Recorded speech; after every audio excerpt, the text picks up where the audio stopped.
ଅର୍ଥନୀତିର ଏକ ମୌଳିକ ନିୟମ ରହିଛି ଯେ କୌଣସି ଜିନିଷ ଉପରେ ଟିକସ ବୃଦ୍ଧି ହେଲେ ତାହା ମହଙ୍ଗା ହୋଇଯାଏ, କିନ୍ତୁ ଭାରତରେ ଜିନିଷ ଗୁଡିକ ଭିନ୍ନ ଭାବରେ ଚାଲିଛି।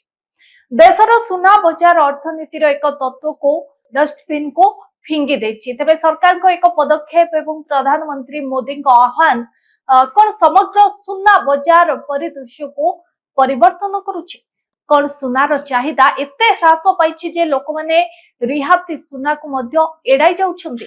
आसंतु आजिर सुना एवं रूपा मूल्य को नै आलोचना करिबा, किंतु ता पूर्वरु नजर पकाइबा आजिर सुना एवं मूल्य कोन रहिछि। तबे एठारे आमे आलोचना करिबा जेमति कि 24 कैरेट 22 कैरेट 18 कैरेट गोल्ड रो रेट आजि कोन रहिछि।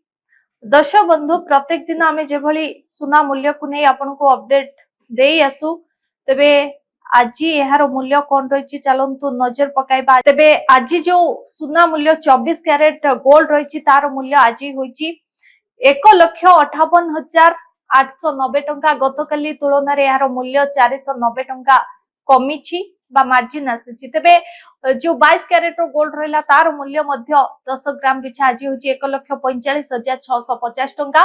गतकाली तुलन में ए मूल्य रे 450 टंका मार्जिन आसी। 18 कैरेट जो गोल्ड रहा तार मूल्य 10 ग्राम पिछा आज होची 1,19,170 टंका। ए मूल्य रे 370 टंका कमी। एथिला आज पई सुना मूल्य। तबे चलंतु आलोचना को फेरिबा। तबे दर्शक बंधु, जून 5 तारिख बेलकु सुना मूल्य प्राय 1,59,000 कारबार करिबो। तबे मे 13 तारिख रे सरकार सुना रूपा एवं प्लाटिनम उपरे सीमा शुल्क 6% रु 15% को वृद्धि करथिले। सरकार को स्पष्ट उद्देश्य थिला जे सुना आमदानी ह्रास करिबा एवं विदेशी मुद्रा प्रवाह को नियंत्रण करिबा। तथापि निष्पत्ति बाजार एक अजब परिस्थिति सृष्टि करिछि। तबे भारत रे आनुष्ठानिक आमदानी मूल्य ठारू सुना मूल्य प्राय 450 ग्राम तले कारबार करुछि। तबे एहार अर्थ हेउछि टिकस वृद्धि परे सुना महंगा हेबा उचित, किंतु एबे रिहाती रे बिक्री होछि। एवं आमे केवल एहा कहूना विश्व सुना परिषद जेमति कि WGC रो भारत गवेषणा मुख्य कविता ताजुक कहिसंती जे शुल्क वृद्धि पूर्वरु घरोई बाजार रे रिहाती प्रति आउंस मात्र $4 थिला, किंतु वर्तमान यह प्राय $150 प्रति आउंस को वृद्धि पाइछि। ग्राम एवं डॉलर रे रूपांतरित हेले एही संख्या प्रति 10 ग्राम पई 450 रिहाती रे बाहर को आसे। तबे एबे प्रश्न हेउची जे जणे अलंकार व्यवसायी क्षति रे सुना काहे कि विक्रय करिवे। प्रकृत रे 6% आमदानी शुल्क समय रे अनेक सुना व्यवसायी पूर्वरु बहुत सुना आमदानी करि सारिथिले। तापरे हठात सरकार शुल्क वृद्धि कले एवं सेही समय रे प्रधानमंत्री नरेंद्र मोदी जनसाधारण को गोटे वर्ष पई सुना न किनिबा को निवेदन कले। तबे एहा चाहिदा को गुरुत्वपूर्ण भाबरे प्रभावित कला। Indian Boolean and jewellers association अनुसार बाजार प्रायतः चाहिदा नथिबा अवस्था रे पहुंची, अर्थात ग्राहक माने दुकान को आसुनांती। वर्तमान ज्वेलर्स मध्य समस्यार सम्मुखीन हेउछंती।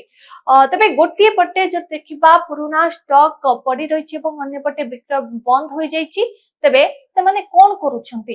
से माने रिहाती रे सामग्री बिक्री करूछंती, किंतु ज्वेलर्स ग्राहकों को फेराई आनिबा पाई मेकिंग चार्ज मध्य ह्रास करूछंती। एबे आसंतु एठारे आउ कोन आकर्षणीय विषय रहिछि बुझिबा। बड़ अलंकार चेन वर्तमान स्थिर रहिछि, कारण सेमानक पाखरे इन्वेस्टर मध्य बफर रहिछि एवं ता सहित चाहिदा मध्य सेमानक समर्थन करूछि।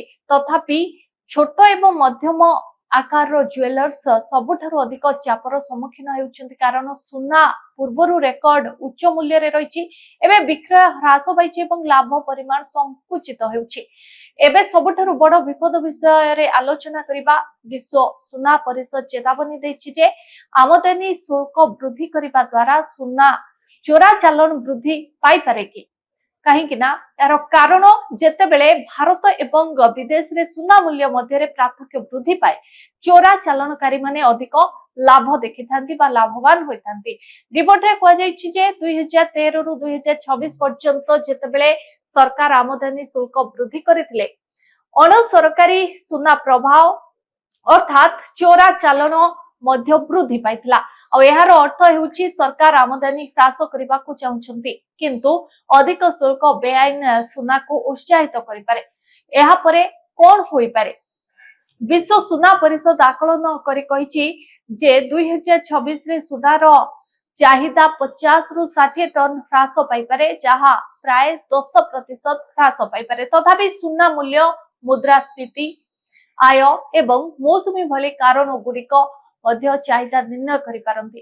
ବର୍ତ୍ତମାନ ଭାରତରେ ସୁନା ବଜାର ଏକ ଗୁରୁତ୍ୱପୂର୍ଣ୍ଣ ସ୍ଥିତିରେ ରହିଛି। ଗୋଟିଏ ପଟେ ସରକାର ଆମଦାନୀ ହ୍ରାସ କରିବାକୁ ଚାହୁଁଛନ୍ତି, ଅନ୍ୟପଟେ ଯଦି ଦେଖିବା ତେବେ ଅଳଙ୍କାର ବ୍ୟବସାୟୀ ମାନେ ରିହାତି ପ୍ରଦାନ କରି ବିକ୍ରୟକୁ ସୁରକ୍ଷା ଦେବା ଚେଷ୍ଟା କରୁଛନ୍ତି ଏବଂ ଅନ୍ୟପଟେ ଚୋରା ଚାଲାଣର ବିପଦ ମଧ୍ୟ ଦେଖାଦେଇଛି।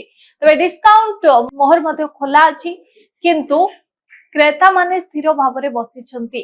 ଭାରତୀୟ ପରିବାରର ଭଣ୍ଡାରରେ ବନ୍ଦ ଥିବା ସୁନା ଚମକ ଏବଂ ପ୍ରଧାନମନ୍ତ୍ରୀ ମୋଦୀଙ୍କ ଆକର୍ଷକ ମଧ୍ୟରେ କେଉଁ ପକ୍ଷ ଜିତୁଛି ତାହା ଦେଖିବାକୁ ବାକି ରହିଲା।